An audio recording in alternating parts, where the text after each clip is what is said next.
Hey there, I'm Ella. I'm a nurse, been one for a good few years now, working my shifts at the city clinic. Not the most glamorous gig, but it pays the bills and I like helping folks. So, there I was, clipboard in hand, when this guy walks in. His name's Tom, and he's got his dad with him, an older gent who seemed a bit out of sorts. Tom looked all sorts of worried, his eyes scanning the busy waiting room like he was lost. Seeing him like that, I figured he needed a hand. "Hey, can I help you guys?" I called out as I approached them. Tom turned to me with a relieved look. "Oh, thank goodness. We're trying to find Dr. Lewis's office. Dad's got an appointment, and this place is a maze."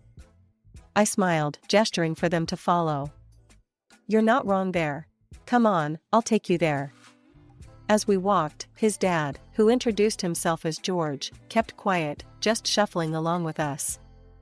Tom, on the other hand, chatted away. "Dad's been a bit under the weather, and we've been worried." "No worries, you've done the right thing bringing him in. How long has he been feeling off?" I asked, trying to get a sense of how urgent the situation was. "A couple of weeks now. Just hasn't been himself, you know?" I nodded, understanding the anxiety that comes with seeing a parent unwell. "Yeah, I get that. It's tough. But you're doing a great job looking after him." Tom gave a half smile, clearly appreciating the support. "Thanks, Ella. I'm just trying to do my best." By then, we had reached the office, and I opened the door for them. "Here you go.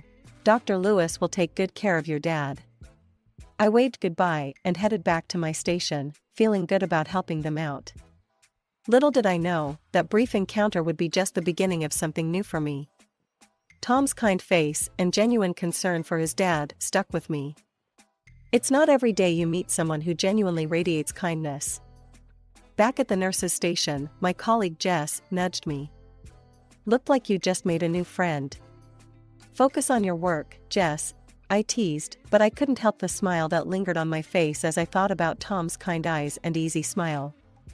It turned out, that wasn't the last I'd see of Tom. He'd pop in now and then, sometimes with his dad, sometimes with questions, or even just to say hi. Each visit, our chats got longer, laughter a bit louder, and I found myself looking forward to those unexpected moments. Months rolled by since that first help I gave Tom and his dad at the clinic. Who knew that a simple gesture would spark something that felt a bit like those cheesy romance tales? But here we were, Tom and I, finding excuses to meet up for coffee, turning those short visits into long evenings filled with chatter and laughter. One chilly evening, as we sat in our usual spot at the corner cafe, wrapped up in our warmest jackets, Tom's face got all serious, a look I wasn't used to. "Ella, there's something I've been wanting to ask you," he started, fiddling with his coffee cup.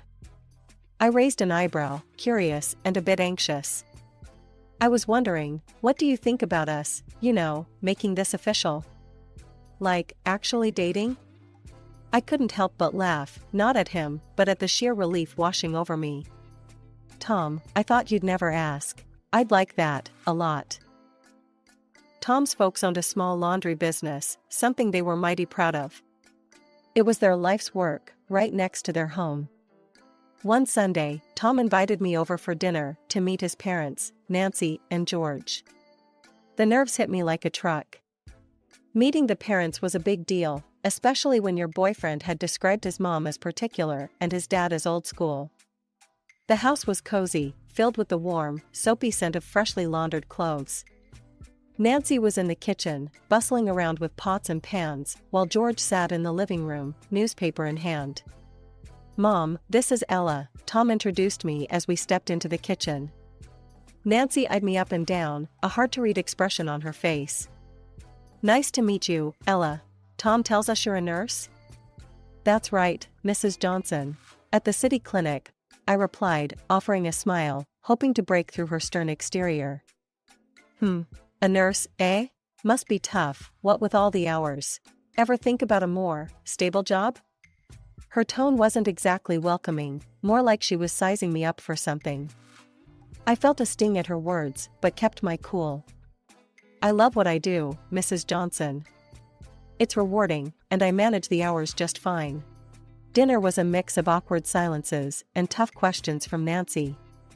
George mostly stayed quiet, occasionally throwing in a word or two, mostly about the laundry business. It was clear they were proud of their work, and they hinted more than once how they hoped Tom would take over soon. Ella, our laundry is a family business. Tom here has been a part of it since he was a boy. We'd love for him to run it full time. Maybe you could join him, make it a real family affair, George said, passing the mashed potatoes. Tom quickly jumped in, seeing my discomfort. Dad, Ella's got her career, and she's really good at it. We're just taking things as they come, right? I nodded, grateful for his support, but the message was clear.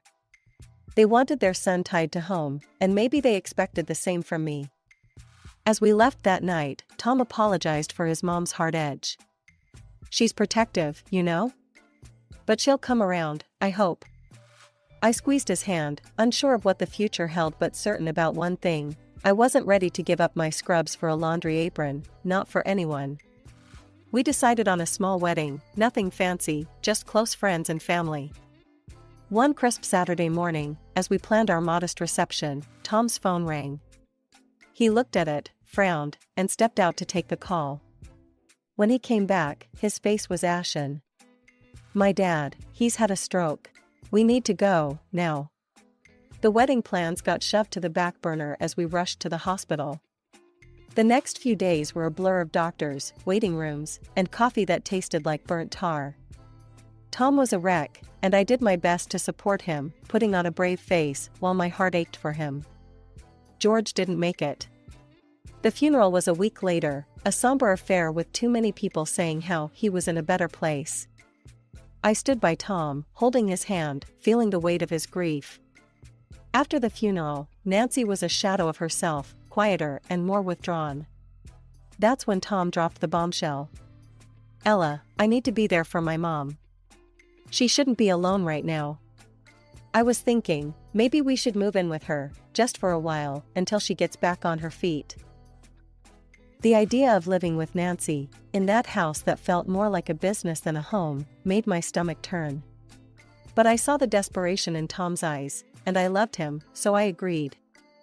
And yet, first of all, we went to the mayor's office and legitimized our relationship, without a lavish ceremony and a white dress. Mr. and Mrs. Johnson. The move was hectic. Between packing up our stuff and trying to comfort a grieving mother-in-law, I barely had time to process my own feelings. Nancy wasn't exactly warm, it was her house, and she made sure we knew it. Ella, make sure those boxes go in the storage room. We need to keep the hallway clear, she instructed the day we moved our last suitcase in. Of course, Nancy. We'll handle it, I replied, trying to keep the peace. Life at Nancy's was tough. She had her ways of doing things and didn't appreciate deviation. I tried to help, to fit into this new, uncomfortable routine, but everything I did seemed to bother her. Tom was caught between us, trying to mediate but mostly just sinking deeper into his own sadness. He spent long hours at the laundry, avoiding the tension at home. I felt alone, surrounded by his family's memories and my growing resentment.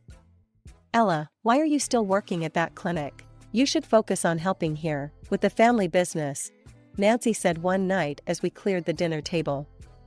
Nancy, I like my job. It's important to me, I responded, the fatigue and frustration making my voice sharper than I intended. She sighed, a long, drawn-out sound of disappointment. I just don't see why you'd choose that over family. Lying in bed that night, listening to Tom's uneven breaths, I wondered how long we could keep this up. How long before the weight of his mother's expectations crushed the life we wanted to build together? My job at the clinic was on the other side of the city, which meant my days started in the dark and ended in it too. The commute was a beast, eating up hours I didn't have, and every trip felt longer than the last. Coming home was no relief. Nancy had a sharp eye for anything done less than perfect. I'd barely stepped through the door before the critique started. Ella, you've left streaks on the window again. Do it over. She'd snap, barely looking up from her knitting. And this soup is bland. Didn't I show you how to season it? she'd add at dinner, making a face as if she'd tasted something sour. I tried, really tried, to brush it off and keep the peace, but it wore me down. Even Tom, my supposed partner in all this, started echoing his mom. "Ella, Mom's right. You could be a bit more careful with the cleaning and the cooking," he'd say, not meeting my eyes. It stung, hearing that from him, like I was failing some test I didn't sign up for. Our home felt less like ours, and more like I was an unwelcome guest who couldn't do anything right. One day, after a particularly rough shift at the clinic where I'd stayed late to cover for a coworker, earning me a small bonus, I came home with an idea. I was dead on my feet, but excited to share it with Tom. "Babe, I got a little bonus at work today. We've both been under so much stress. Why don't we take a short vacation? Just a few days. We deserve a break," I suggested, hoping for a moment of connection. Tom looked up from the bills he was sorting, his face unreadable.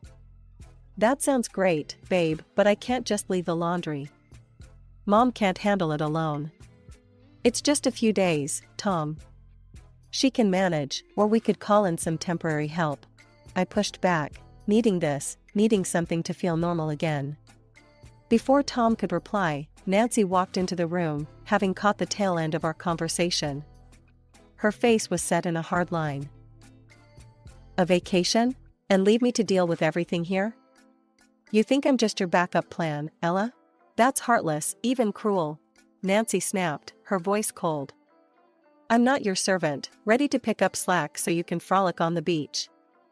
I'm not made of steel." Tom's gaze followed her, and then he looked at me, his expression tight. "Mom's got a point, Ella. You can be a bit insensitive. Maybe now's not the time for a vacation." That hurt more than Nancy's words. My own husband, who should have had my back, sided with her over a simple, well-deserved break. I felt a mix of anger and sadness, a cocktail of emotions that left me more exhausted. So, my vacation days rolled around, and instead of lying on a beach somewhere, sipping something tropical, I was stuck at home. I spent those days mostly alone, with Tom at the laundry and Nancy giving me the cold shoulder.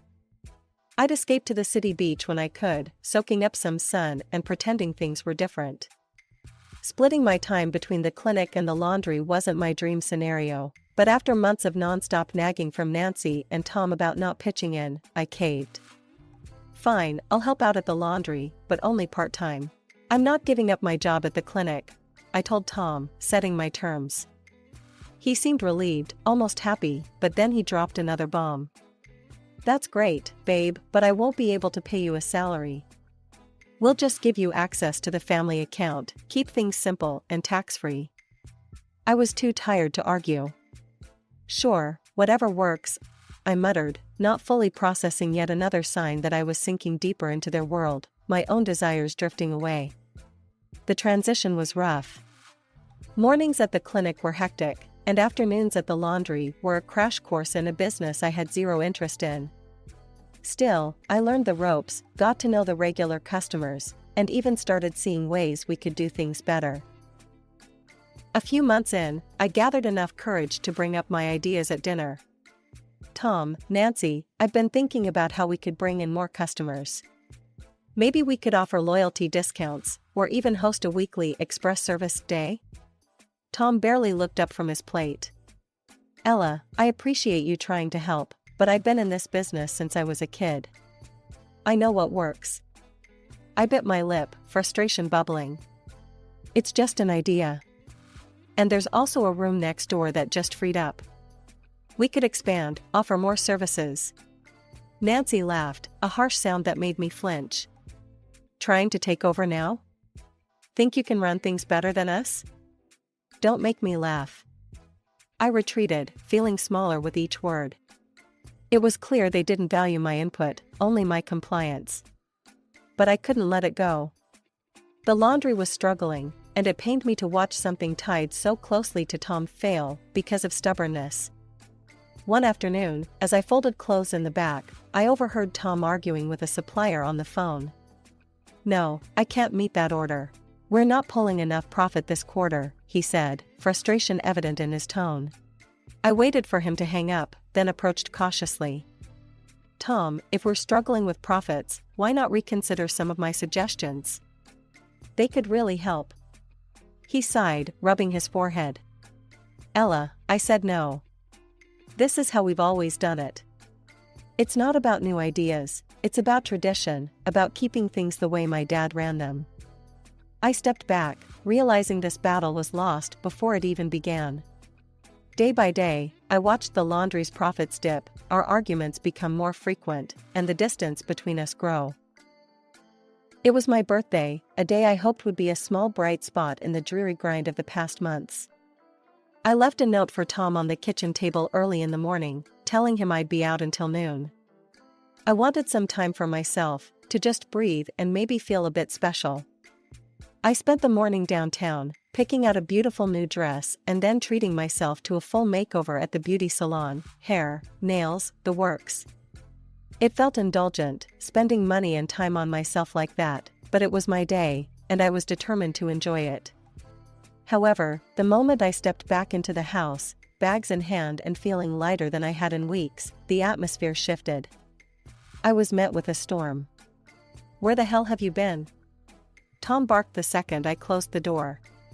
Next to him, Nancy stood with her arms crossed, her expression thunderous. I left a note, I stammered, confused by their anger. I was out for my birthday, remember? Birthday? Tom scoffed, and Nancy snorted. A lot of good that does us. You left the laundry unattended, and there was no breakfast prepared. You think today's somehow different? Nancy accused, stepping closer. Her voice was sharp, each word a knife. Stunned, I felt my heart sink. But it's just one morning. One morning out of the entire year, I said, my voice barely a whisper now, hurt flashing through me. Nancy's lips curled in disdain. I don't care about your birthday. You're just lazy and stupid, thinking only about yourself. You don't even do a good job as a housekeeper. I looked to Tom, searching his face for any sign of support, any hint of the man I'd married. Tom, you don't believe that, do you? Tell me you don't agree with her. He met my gaze, his eyes cold and distant. She's right, Ella. Maybe you don't fit in here after all. I don't need this chaos. That was it. The last straw.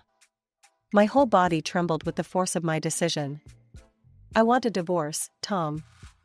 Nancy clapped her hands, her voice rising in excitement. Finally, we'll be rid of you, you stupid, arrogant freeloader. And you'll pay us back for letting you live here for 3 years. We've wasted enough on you. I laughed, a bitter sound that echoed in the tense air. Oh, I'll pay you? Funny, I was thinking you owe me for all the unpaid labor. For every holiday, every sick day I never took. That's what you'll be paying me. Nancy's face fell, her mouth snapping shut. I didn't wait for another word. I marched upstairs, pulled out my suitcases, and started packing.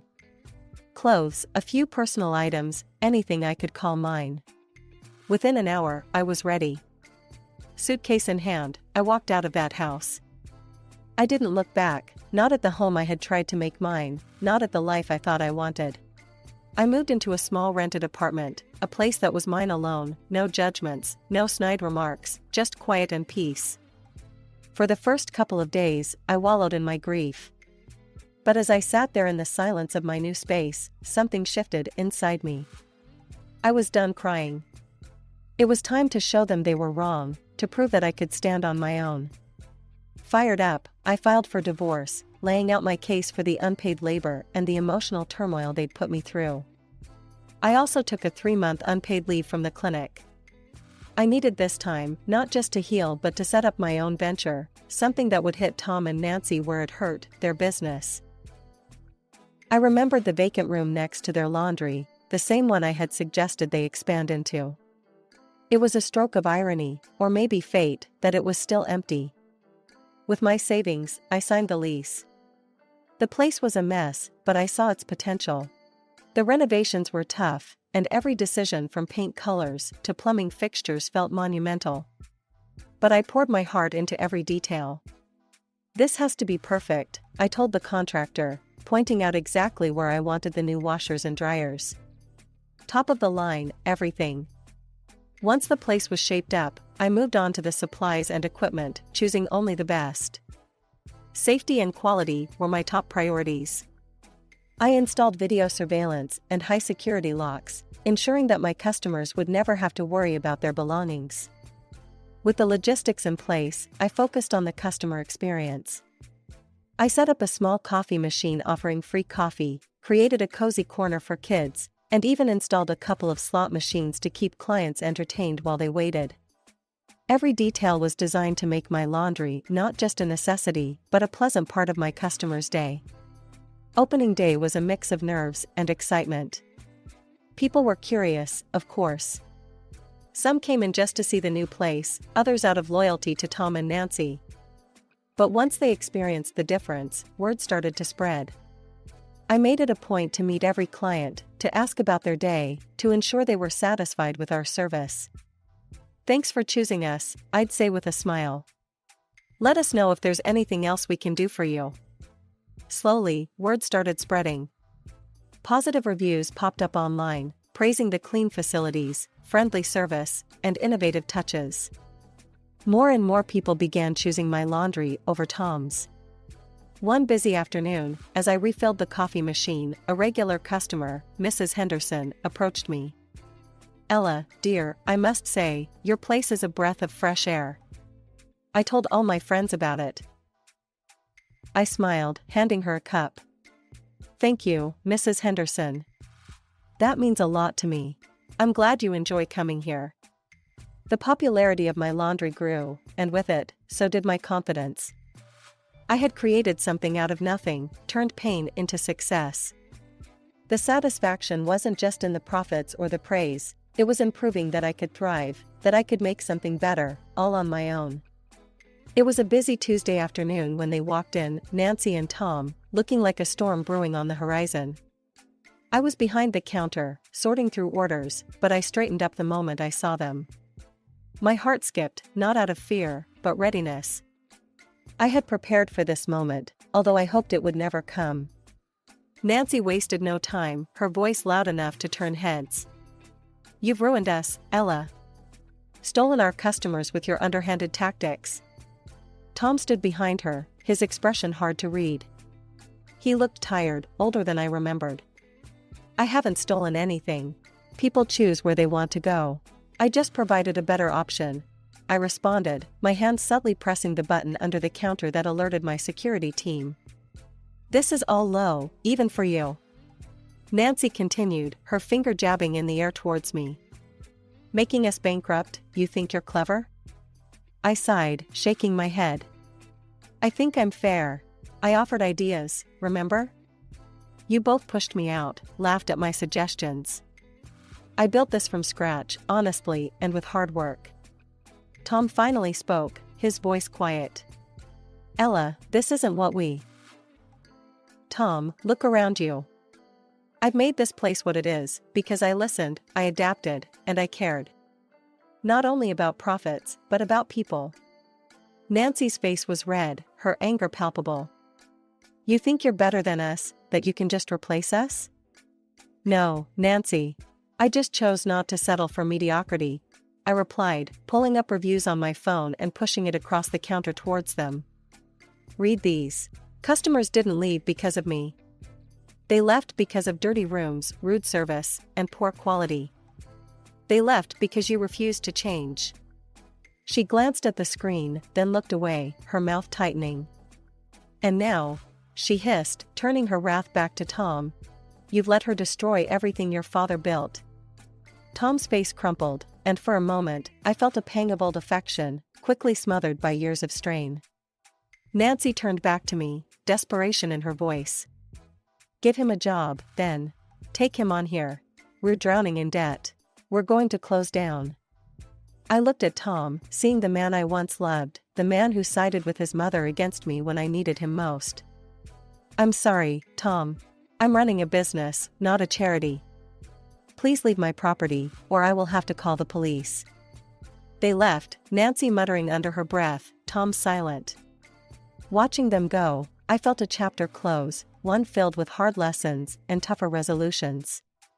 Since then, my laundry continued to thrive. Word of mouth and positive online reviews kept new customers coming. I eventually decided to leave the clinic altogether, pouring my heart into this venture that had started as a challenge and turned into my passion.